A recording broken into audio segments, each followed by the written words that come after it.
সংসারে সব থেকে বড় ব্যক্তি কে? আপনি বলবেন এই কেমন ধরনের প্রশ্ন, কিন্তু এটা হলো সব থেকে উচিত প্রশ্ন। কেউ এর উত্তর দেবে যে সেই মহাপ্রতাপী রাজা তিনি হলেন সব থেকে বড় ব্যক্তি, সেই বড় রাজনীতিবিদ তিনি সব থেকে বড় ব্যক্তি। আমি আপনাকে জানাই যে সংসারের সব থেকে বড় ব্যক্তি হলেন তিনি যার সাথে দেখা করলে আপনি নিজেকে ছোট মনে করবেন না।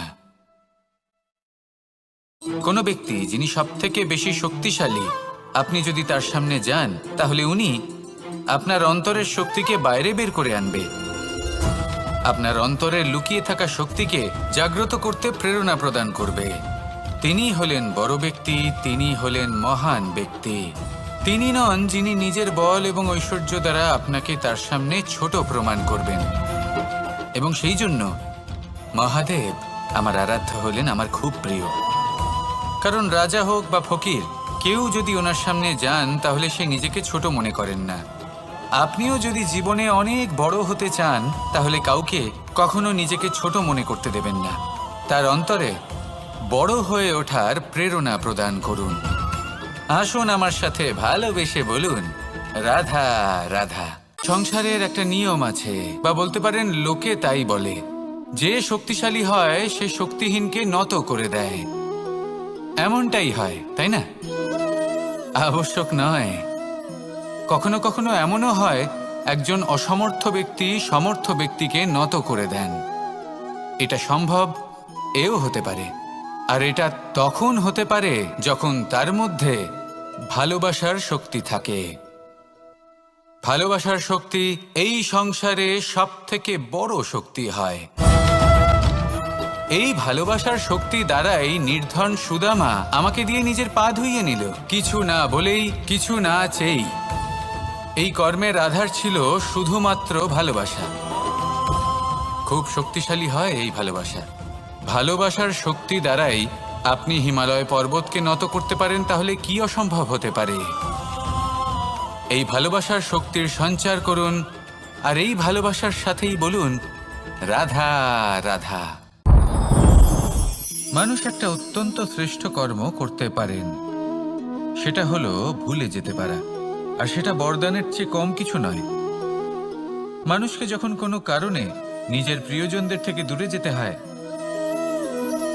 তখন মনে দুঃখ জাগ্রত হয়। তিনি সেই দুঃখকে ভুলতে পারেন। কখনো কোনো সম্পর্ক থেকে যদি দুঃখ পেয়ে থাকেন, তখন সেই দুঃখকে ভুলতে পারেন। কিন্তু এই সংসারের প্রত্যেক আবেগ, প্রত্যেক বস্তু ভুলে যাওয়া উচিত নয়। বিশেষ করে আমাদের প্রিয়জন, আমাদের পরিবারের সদস্য। যখন এই সংসার থেকে ওনারা চলে যান, তখন যে সৎকর্ম ওনারা করেছেন, যে প্রেরণা ওনারা আমাদের প্রদান করেছেন, কখনো ভুলে যাওয়া উচিত নয়। যখন আপনি কোনো উঁচু স্থানে পৌঁছে যান, আপনি সাফল্য লাভ করেন, তখন সেই সকল বন্ধুদের ভোলা উচিত নয় যারা আপনার সাথে আরম্ভ থেকে ছিল, যারা সব সময় আপনাকে সাহায্য করেছে। আর সব থেকে গুরুত্বপূর্ণ কথা, আপনার বয়স যতই বৃদ্ধি পাক না কেন, মাতা পিতাকে কখনো ভুলবেন না। আপনি যতই বড় হন না কেন, আপনি তাদের সন্তানই থাকবেন। অভিজ্ঞতার দিক থেকে ওনাদের থেকে ছোটই থাকবেন। তাই সবসময় নিজের মাতা পিতাকে নিজের সাথে রাখুন, কখনো তাদের ভুলবেন না। সেই সকল ব্যক্তিদের ভুলে যাবেন না যারা দুঃখের দিনে আপনার সাথে ছিল, তবেই জীবনে সুখ পাবেন। আসুন আর আমার সাথে ভালোবেসে বলুন, রাধা রাধা।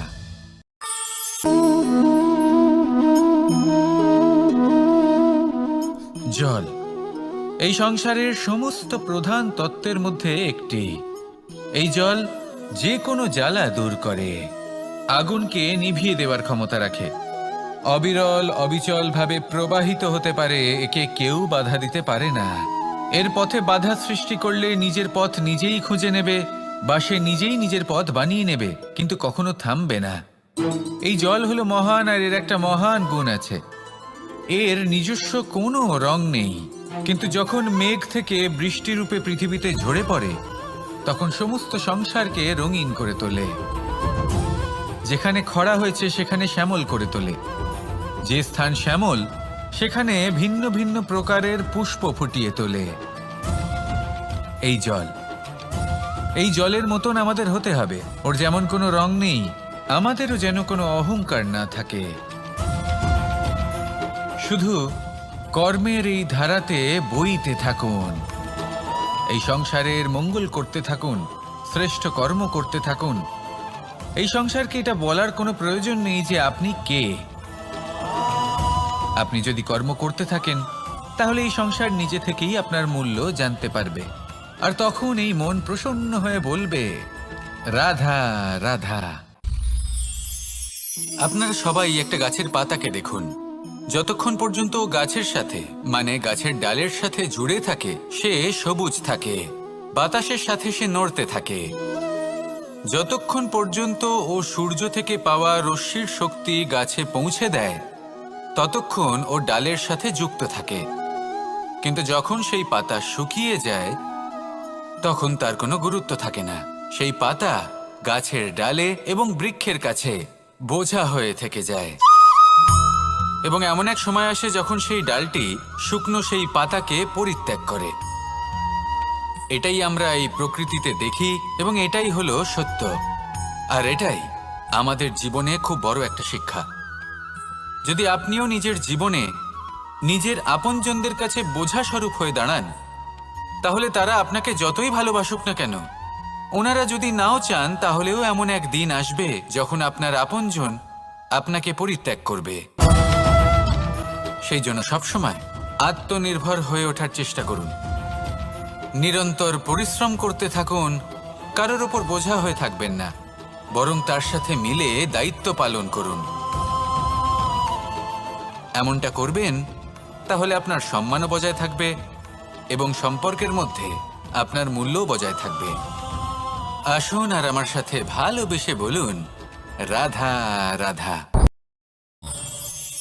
আমরা আমাদের জীবনের লক্ষ্য প্রাপ্ত করার জন্য কি না করে থাকি। আমরা ভাবনা চিন্তা করে থাকি, কত জ্ঞান অর্জন করে থাকি, তারপরে আমরা পরিকল্পনা করি আর প্রচেষ্টা করি। এবার প্রথম চেষ্টাতেই সাফল্য লাভ করব সেটা নাও হতে পারে, বরং ইতিহাস সাক্ষী যে প্রথমবার প্রচেষ্টা করে সাফল্য লাভ করার সম্ভাবনা অত্যন্ত কম। আর যে কোনো সফল ব্যক্তিকে দেখুন, আপনি বুঝবেন সেই ব্যক্তি বারবার প্রচেষ্টা করে, চেষ্টা করা থামায় না, তবেই সেই ব্যক্তি একদিন সাফল্য লাভ করেন। সেই জন্য আপনিও প্রচেষ্টা করা কখনো বন্ধ করবেন না, করতেই থাকুন। যখন আপনি প্রথমবার প্রচেষ্টা করেন তখন আপনি একা থাকেন, কিন্তু যখন আপনি দ্বিতীয়বার প্রচেষ্টা করেন তখন আপনার সাথে কিছু বিগত প্রচেষ্টার অভিজ্ঞতা থাকে। চেষ্টা করতে থাকুন, সাফল্য আপনার কাছে আসতেই চলেছে। আসুন আমার সাথে ভালোবেসে বলুন, রাধা রাধা। আমাদের মধ্যে এমন অনেক মানুষ আছেন যারা বই পড়তে পছন্দ করেন, অনেক মানুষ আছেন যারা ভিন্ন ভিন্ন রকমের কাহিনী পড়েন। এবার পড়তে পড়তে মাঝে এমন একটা অধ্যায় অবশ্যই আসে যা আমাদের হৃদয় স্পর্শ করে যায়। আমরা হৃদয় যন্ত্রণা অনুভব করি, তাও আমরা সেই কাহিনী শেষ পর্যন্ত পড়ি এবং তখন আমরা বুঝতে পারি যে সেই যন্ত্রণাময় অধ্যায়টি কেন এসেছিল, তার থেকে আমরা কি শিক্ষা পেলাম এবং আমরা অবশেষে লক্ষ্যেও পৌঁছলাম। কিন্তু যদি সেই যন্ত্রণাদায়ক অধ্যায়টিতে আপনি থেমে যান, আপনি যদি এটা ভাবেন যে আমি আর পড়তে পারবো না, তাহলে আপনি জানতেও পারবেন না যে পরবর্তীতে কি হতে চলেছে। এই মন দুঃখে ভরে উঠবে, মনে প্রশ্ন আসতেই থাকে যার উত্তর আমরা পাই না, নিজেদের লক্ষ্য বুঝতেই পারি না। এইভাবেই আমাদের জীবনেও যদি এমন কিছু হয় যা অত্যন্ত দুঃখজনক, যদি এমন কোনো কঠিন অধ্যায় আপনার জীবনে আসে, থামবেন না। তাহলে আপনার জীবনের কাহিনীর একটি যন্ত্রণাদায়ক দুঃখজনক অধ্যায় মাত্র। শেষ পর্যন্ত এই কাহিনীতে টিকে থাকুন, কর্ম করতে থাকুন। আপনি বুঝতে পেরে যাবেন যে এই কঠিন পরিস্থিতি আপনার জীবনে কেন এসেছিল। আপনি শিক্ষাও লাভ করবেন এবং লক্ষ্যও লাভ করবেন। আসুন আমার সাথে ভালোবেসে বলুন, রাধা রাধা। মুক্তোর এই মালা দেখতে কত সুন্দর হয়, তাই না? যিনি ধারণ করেন তাকেও এটা শীতলতা প্রদান করে। আর যে ব্যক্তি দেখে তার চোখও এই দৃশ্য দেখে শান্তি উপলব্ধি করে। কিন্তু ভাবুন, যদি এমন কিছু হয় যে সুতো দ্বারা এই মুক্তোর মালা তৈরি হয়েছে সেটা কেউ ছিঁড়ে দেয়, তাহলে এই মুক্তোর মালা ছিঁড়ে যাবে আর সমস্ত মুক্তো মাটিতে পড়ে যাবে, ছড়িয়ে পড়বে। তখন কি আমরা এটা ভাববো যে এটা তো মাটিতে পড়ে থাকা বস্তু, এটা আমি তুলব না? ভাববো না, তাই না? আমরা নিচু হয়ে একটা মুক্তো কুড়িয়ে নিই এবং আবার এদের সুতোর মধ্যে প্রবেশ করাই। কেন? কারণ এই মুক্তো হলো বহুমূল্য। এতে কোনো সন্দেহ নেই যে এই মুক্তো হলো বহুমূল্য।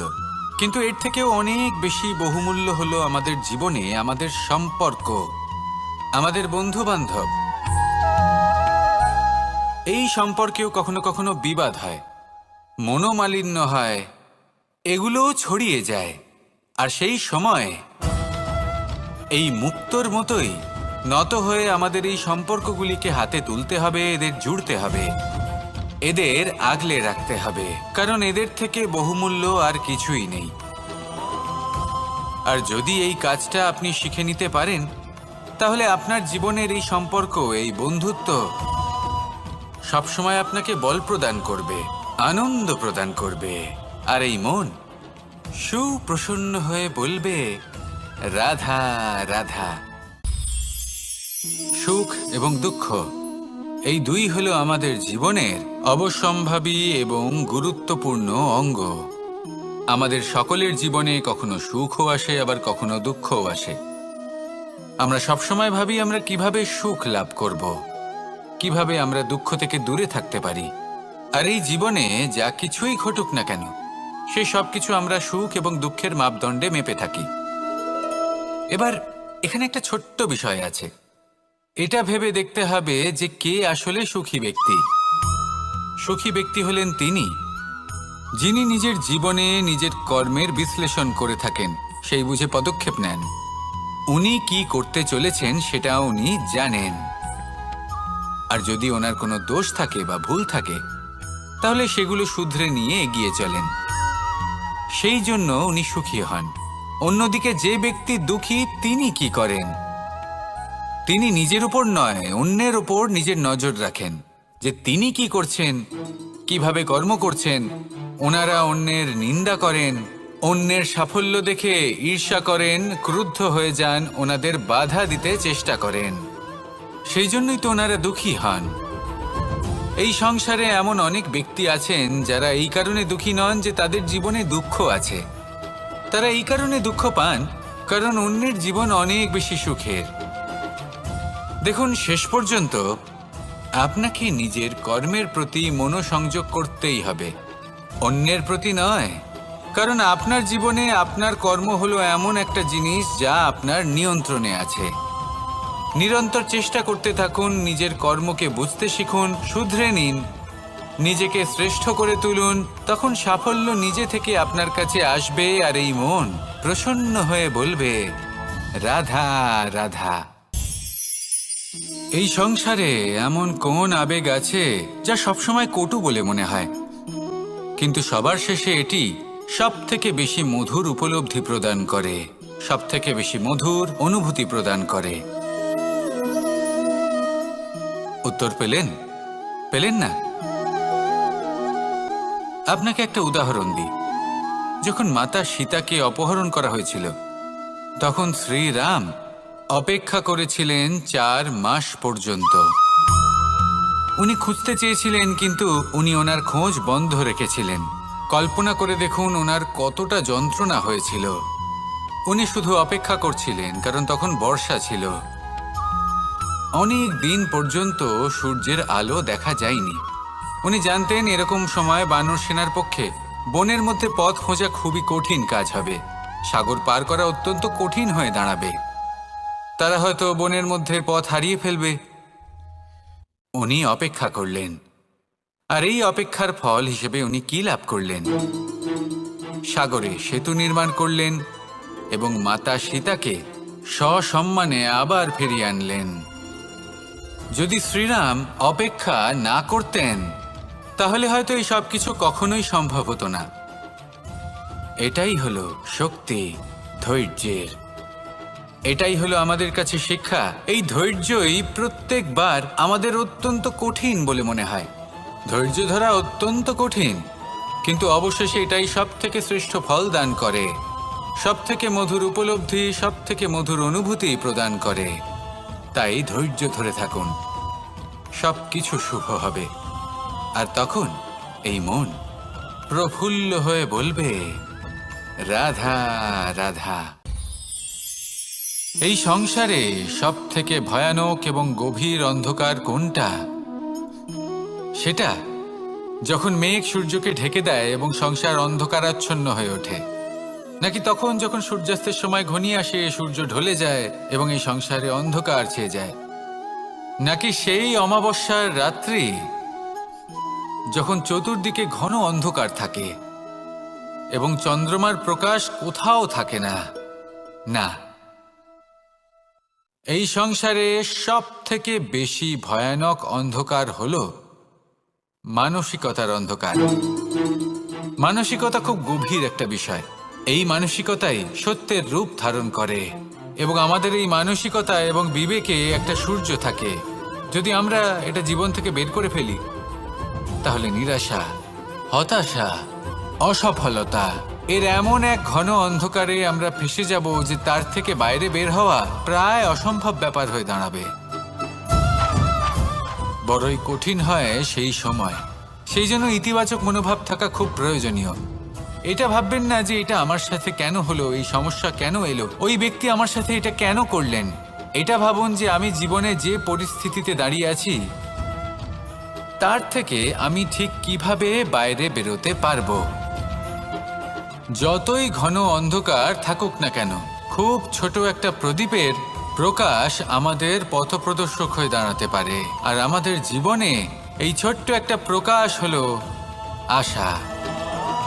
এই আশার একটি কিরণ আমাদের অত্যন্ত গাঢ় অন্ধকারেও পথ দেখাতে পারে। তাই এই আশাকে সবসময় মনে প্রজ্বলিত করে রাখুন। গাঢ় থেকে গাঢ় অন্ধকারের সাথে, কঠিন থেকে কঠিনতর সমস্যার সাথে লড়াই করুন, সামনে এগিয়ে চলুন, আর আমার সাথে ভালোবেসে বলুন, রাধা রাধা। এই সংসারে যখনই কোনো সমস্যা আসে, তখন আমরা আমাদের সব থেকে বড় সম্বলের কাছে আশ্রয় খুঁজি, তা হলো আমাদের বিশ্বাস। এবার প্রশ্ন হলো এটাই যে এই বিশ্বাস কার ওপর করা যেতে পারে? পরিবারের ওপর, বন্ধুর ওপর, নাকি তাদের ওপর বিশ্বাস করা উচিত যাদেরকে আমরা কখনো সঙ্গ দিয়েছি? দেখুন, এই সংসারে বিপদের সম্মুখীন হলে কে আপনাকে সাহায্য করবে সেটা নির্বাচন করা আপনার হাতে নেই। সেটা সেই সকল ব্যক্তির উপর নির্ভরশীল যে তারা আপনাকে সাহায্য করবে নাকি করবে না। অর্থাৎ যখনই কোনো বিপদ আসে, সর্বপ্রথম তার সম্মুখীন আমাদের নিজেকেই হতে হয়, আর তার জন্য প্রস্তুত থাকা প্রয়োজনীয়। সেই শক্তি, সেই সাহস অর্জন করা প্রয়োজনীয়। দেখুন, যখনই অন্ধকার আসে তখন সবার আগে কে আপনাকে ত্যাগ করে চলে যায়? আপনার নিজেরই ছায়া। এই অন্ধকারের সম্মুখীন হতে হয় অন্তরের প্রদীপের দ্বারা, অন্তরের আত্মা দ্বারা। তবেই আপনি অন্ধকারের ওপর জয়লাভ করতে পারবেন। সেই জন্য যে বিপদই আসুক না কেন, নিজেকে তার জন্য প্রস্তুত রাখা উচিত। সেই সাহস নিয়ে আসুন। এমন কোনো বিপদ নেই যা আপনাকে ভেঙে দিতে পারে। আসুন আমার সাথে ভালোবেসে বলুন, রাধা রাধা। একটি নৌকা বিশাল একটি সাগরে ভেসে চলে। কখনো যাত্রীদের বা কখনো বিশাল বস্তুকে নিজের সাথে বহন করে নিয়ে চলে, এক স্থান থেকে অন্য স্থানে পৌঁছে দেয়। এই নৌকা কখনো সাগরে আটকে পড়ে বা কখনো ডুবে যেতেও পারে। কিন্তু এই নৌকা তখন ডুবে যায় না যখন এর আশেপাশে অধিক মাত্রায় জল থাকে। এটা তখন ডুবে যায় যখন ও নিজের আশেপাশের থাকা জলকে নিজের ভেতরে প্রবেশ করতে দেয়। যখন আস্তে আস্তে এই জল প্রবেশ করতে থাকে, নৌকা ভারী হতে থাকে আর আস্তে আস্তে ডুবে যায়। এটা আমাদের কাছে একটা শিক্ষা। হতেই পারে আমাদের এই সংসারে, আমাদের জীবনে আশেপাশে অনেক বেশি মাত্রায় নেতিবাচক শক্তি থাকবে, ঈর্ষা থাকবে, বিদ্বেষ, ঘৃণা বা ভয় থাকবে। কিন্তু মনের এই নৌকা শুধু তখনই ডুববে যখন আপনি এই নেতিবাচক শক্তিকে নিজের ভেতরে প্রবেশ করতে দেবেন। মনে রাখবেন, এই নেতিবাচক শক্তিকে কখনো নিজের মনে প্রবেশ করতে দেবেন না। প্রবেশ করলেও তাহলে যেন সে সেখানে কোনো স্থান না পায়। শুধু এই বিষয়টা খেয়াল রাখলে আপনার মনের এই নৌকা জীবনের এই সাগরে সব সময় ভেসে থাকবে, আর এই মন প্রসন্ন হয়ে বলবে, রাধা রাধা। সমাজ, আমরা এই সমাজে বাস করি আর বহুবার একটা গুরুত্বপূর্ণ কথা ভুলে যাই। এই সমাজ আমরা সকলে মিলে তৈরি করি। সমস্ত সময় কাটিয়ে দিই এইটা ভাবতে ভাবতে যে এই সমাজ কি ভাববে, আমার কি করা উচিত, আমার কি ভাবা উচিত, কি পড়া উচিত, কোনটা সঠিক কোনটা ভুল। যদি আমি এটা করি তাহলে কয়েকজনের এটা মনে হবে না তো যে আমি খারাপ, যখন আমি তা নই। মনে ভয় উৎপন্ন হয় সেই কয়েকজন মানুষের জন্য। তার কারণ হলো আমরা আমাদের মনের কথা শুনতে পাই না, না শুনতে পাই, না বলতে পারি, আর না করতে পারি। সেই কয়েকজন মানুষের ভয় আমরা খারাপের বিরোধিতা করা ছেড়ে দিই। কিন্তু কখনো নিজেকে জিজ্ঞেস করুন, শেষ পর্যন্ত কারা এই কয়েকজন মানুষ? এই সংসারে প্রতিটি মানুষেরই নিজের আলাদা আলাদা ব্যক্তিত্ব আছে, আলাদা দৃষ্টিভঙ্গি আছে। তাই যদি আপনি এটা ভাবেন যে আপনি সবাইকে খুশি করতে পারবেন, তাহলে আপনি ভীষণ বড় ভুল করছেন। জীবনে কর্ম তাই করুন যাতে আপনার অন্তরাত্মা সন্তুষ্ট হয়, আর অন্তরাত্মা সন্তুষ্ট তখনই হবে যখন আপনার কর্ম শুভ হবে। তাই নিজের মনের কথা শুনে এই সংসারে শুভ কর্ম করতে থাকুন, তবেই এই সংসারের কর্মে আপনি সার্থক হবেন। রাধা রাধা। মানুষের জীবনে সবসময় কিছু না কিছু ঘটে চলেছে। কখনো ভালো কিছু ঘটে, আবার কখনো দুর্ঘটনা ঘটে। এবার যখনই কোনো দুর্ঘটনা ঘটে, মানুষ ঈশ্বরের কাছে প্রার্থনা করে যে, হে ঈশ্বর, আমাকে রক্ষা করুন, এই বিপদ থেকে আমাকে উদ্ধার করুন। বা সে সেই সমস্ত দোষ চাপিয়ে দেয় নিজের প্রারব্ধ, নিজের ভাগ্যের ওপর। কিন্তু যদি আপনি গভীরভাবে ভাবেন, তাহলে প্রত্যেক দুর্ঘটনা, বাধা এবং বিপদ আপনার জীবনে শুধু একটাই উদ্দেশ্য নিয়ে আসে, আপনাকে আরো যোগ্য করে তোলার জন্য। যদি আপনাদের একটা উদাহরণ দিই, বর্ষার ঋতুতে যখন প্রচণ্ড মাত্রায় বৃষ্টি পড়ে, ছাদ থেকে জল পড়তে থাকে, তখন আপনি নিশ্চিত করে নেন, স্থির করে নেন যে এবার আমি এই ছাদকে নতুন করে বানিয়ে তুলব, আরো শক্তিশালী বানিয়ে তুলব, আরো দৃঢ় বানাবো। আপনার জীবনে যখন কোনো অসুখ করে, তারপর আপনি জীবনে আরো সাবধানী হয়ে যান, আরো সতর্ক হয়ে যান, স্থির করে নেন যে এটা যেন দ্বিতীয়বার না হয়, ঠিক কিনা? এই বিপদ, এই দুর্ঘটনা, এই সংকট, এগুলো জীবনে আসবে আপনাকে আরো শ্রেষ্ঠ করে তোলার জন্য। এবার এটা আপনার ওপর।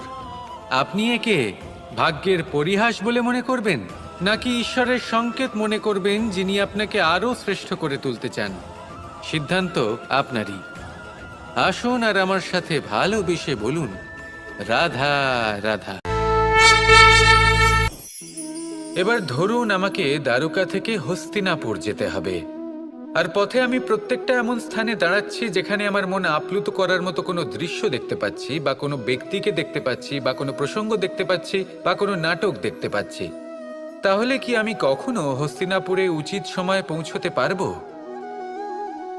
কখনোই নয়। মানুষকেও ঠিক এই কথাটাই মাথায় রাখতে হবে। মানুষ মনের মধ্যে একটা লক্ষ্য স্থির করেন, সেই পথে অগ্রসর হয়ে পড়েন। এবার সেই পথে এগোতে এগোতে অনেক মানুষজন, অনেক ঘটনা, অনেক সমস্যা চলে আসে, যার ফলে তার মন বিচলিত হয়ে পড়ে। যদি মন বিচলিত হয়ে যায়, তাহলে লক্ষ্যের প্রতি কিভাবে একাগ্রচিত্ত হবেন? সেই জন্য অত্যন্ত আবশ্যক যে আপনি সময়ের সদ্ব্যবহার করুন সেই পথে চলার জন্য। সেই পথে সামনে এগোতে থাকুন, চোখ থাকবে শুধু লক্ষ্যের দিকে। যখনই আপনি বুঝবেন যে আপনি লক্ষ্যভ্রষ্ট হচ্ছেন, আবার সেই পথে নিজেকে টেনে আনুন। ঠিক এইভাবেই এগোতে থাকুন, সাফল্যের শিখরে গিয়ে পৌঁছন আর সেখানে গিয়ে আনন্দের সাথে উচ্চ স্বরে বলুন, রাধা রাধা। কোনো এক সময়ের ঘটনা এটা। মা এবং বাবা হাটে গিয়েছিলেন। তখন আমি আর দাদা গিয়েছিলাম গরু চড়াতে। আমরা বাড়ি ফিরে এলাম, আর মা সেই সময় একটা কাজ করতেন। যখনই হাটে যেতেন দরজা তালা বন্ধ করে যেতেন। উনি খুব ভালো করে জানতেন যে যদি ওনার এই মাখন চোর সঠিক সময়ে পৌঁছে যায় তাহলে এক ফোঁটাও মাখন আর অবশিষ্ট থাকবে না। এবার ঘটনা কিছুটা এরকম হলো যে মা আর বাবা মাঝে মাঝে হাটে যেতেন, তাই মাঝে মাঝেই দরজা তালা বন্ধ করতে হতো। যখন মা আর বাবা ফিরে এলেন তখন বাবা ভুলে গিয়েছিলেন যে এই চাবির গোছা থেকে ঠিক কোন চাবিটা দরজার তালা খোলার জন্য উপযোগী। উনি চেষ্টা করতে শুরু করে দিলেন। একটার পর একটা চাবি দিয়ে উনি চেষ্টা করতে থাকলেন, কিন্তু সেই দরজার তালা তো খুলতেই চাইছিল না। ওনার মাথা থেকে ঘাম পড়তে শুরু করলো। তখন মা বললেন যে তালা ভেঙে দেওয়া যাক। মা চলে গেলেন, আর বাবা বললেন না না দাঁড়াও, আর কিছু চাবি বাকি আছে, এটা হয়তো খুলতে পারবো। মা হাতুড়ি নিয়ে চলে এলেন সেই তালা ভাঙার জন্য, আর তখনই বাবা শেষ চাবিটা প্রয়োগ করলেন আর দরজার তালা খুলে গেল। যদি উনি চেষ্টা না করতেন তাহলে এই তালাটাও ভেঙে যেত আর চাবিটাও নষ্ট হয়ে যেত, ঠিক কিনা? এবার এই ঘটনাটা আমি দেখেছিলাম, আর আমার মনে হলো যে কখনো কখনো এই চাবির গোছার মধ্যে থেকে শেষ চাবিটাও কিন্তু জীবনের দরজা খুলে দিতে পারে।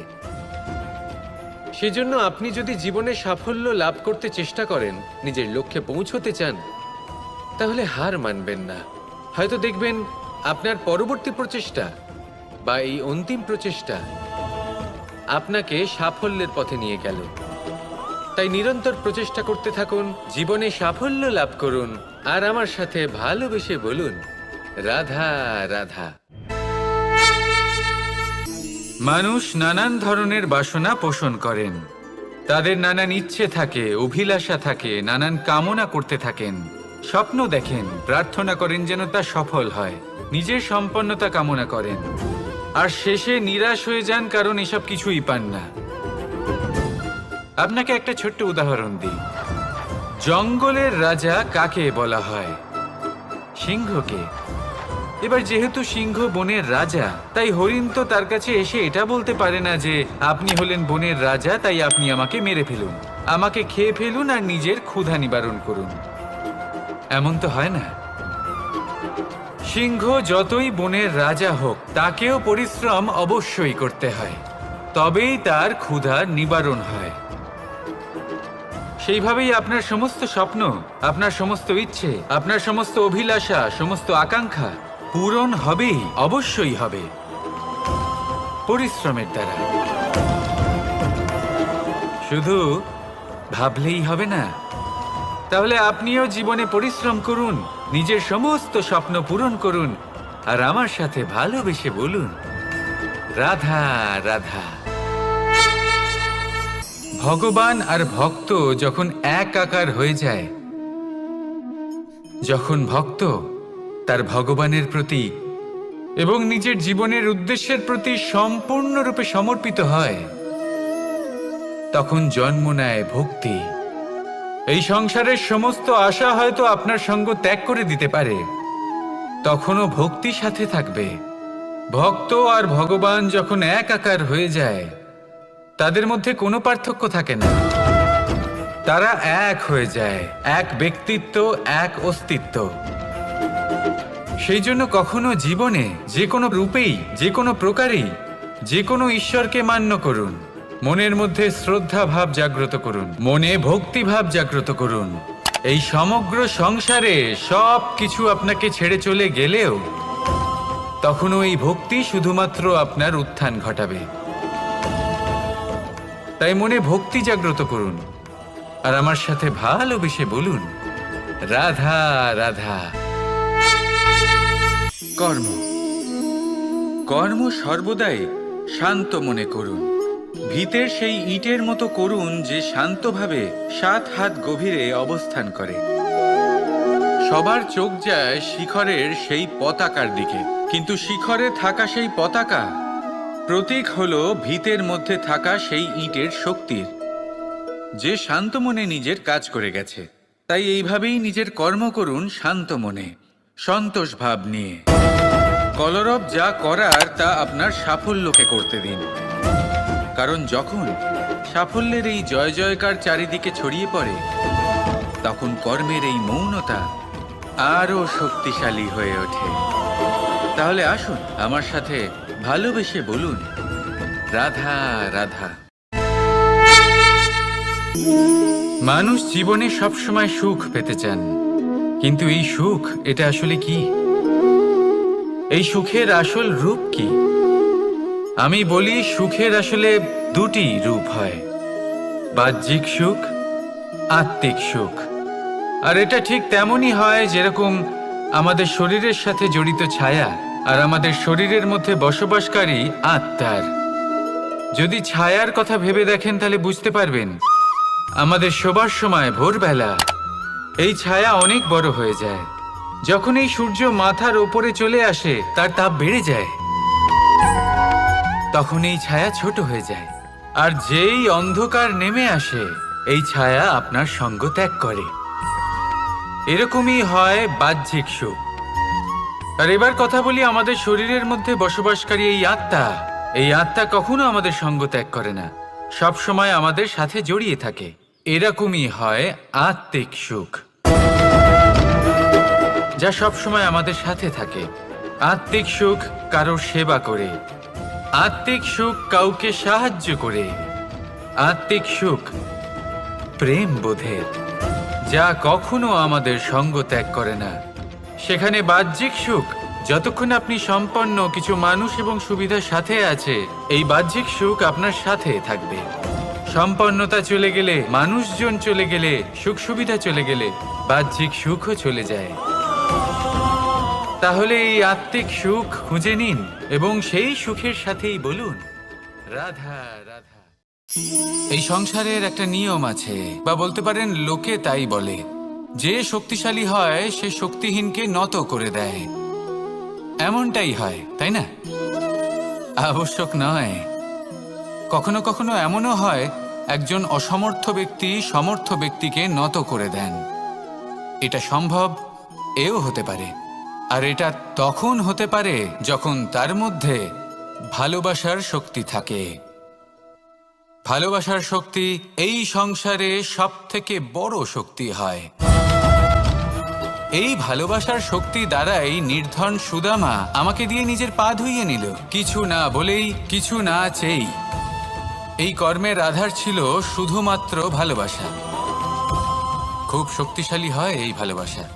ভালোবাসার শক্তি দ্বারাই আপনি হিমালয় পর্বতকে নত করতে পারেন, তাহলে কি অসম্ভব হতে পারে? এই ভালোবাসার শক্তির সঞ্চার করুন, আর এই ভালোবাসার সাথেই বলুন, রাধা রাধা। এই সংসারে সব থেকে বড় ব্যক্তি কে?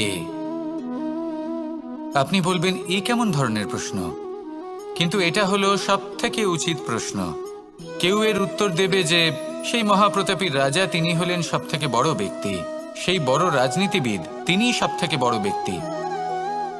আমি আপনাকে জানাই যে সংসারের সব থেকে বড় ব্যক্তি হলেন তিনি, যার সাথে দেখা করলে আপনি নিজেকে ছোট মনে করবেন না।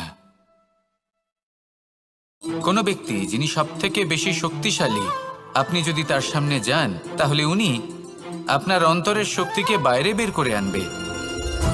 আপনার অন্তরের লুকিয়ে থাকা শক্তিকে জাগ্রত করতে প্রেরণা প্রদান করবে। তিনি হলেন বড় ব্যক্তি, তিনি হলেন মহান ব্যক্তি। তিনি নন যিনি নিজের বল এবং ঐশ্বর্য দ্বারা আপনাকে তার সামনে ছোট প্রমাণ করবেন। এবং সেই জন্য মহাদেব আমার আরাধ্য হলেন আমার খুব প্রিয়।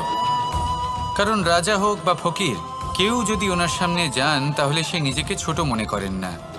আপনিও যদি জীবনে অনেক বড় হতে চান, তাহলে কাউকে কখনো নিজেকে ছোট মনে করতে দেবেন না। তার অন্তরে বড় হয়ে ওঠার প্রেরণা প্রদান করুন। আসুন আমার সাথে ভালোবেসে বলুন, রাধা রাধা।